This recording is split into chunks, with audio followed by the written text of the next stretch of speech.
This is Ryan Abraham for USCFootball.com here in the Los Angeles Memorial Coliseum, where USC just defeated Georgia Southern 59-20. Clay Helton's return to the Coliseum did not go well for the Eagles, but it did go fine for USC, who covers the spread and gets to 2-0 on the season. I'm going to revisit my three keys to victory for this one. I ran back the ones we had last week against Missouri State.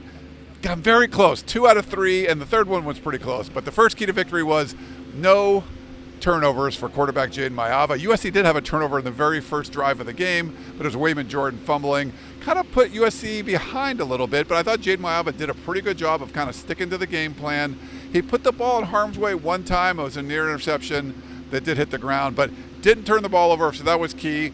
0 turnovers for Jaden Mayava through the first 2 games. So that's what you want to see after he had 7 turnovers through 4 starts last year. Key number 2 was I wanted to see USC generate 8 tackles for loss. As we mentioned, last year USC was one of the worst teams in the country in generating tackles for loss. USC got to 8, so just at the very end, they had 4 sacks and 8 total tackles for loss.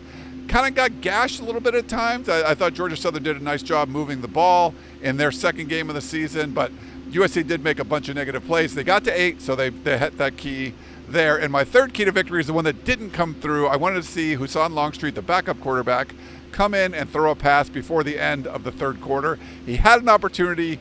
USC needed a stop late in the third quarter and didn't get it, gave up a touchdown to Georgia Southern, so we didn't get to see Husan Longstreet till the fourth quarter. He came in early in the fourth quarter, had a touchdown drive, but he didn't throw a pass. He'd end up getting, it was about 8:46 left in the fourth quarter when he threw his first pass. He finished 4 of 6 in this one. So he did throw a pass, but it was probably about 6 minutes later than I would like to see. But that was mostly because USC's offense scored plenty, but it just the defense gave up some points, especially late, and that's why we didn't get to see Longstreet throw a pass in the fourth quarter. But overall, cover the spread, get a really big win, and now you get to go into Big Ten play.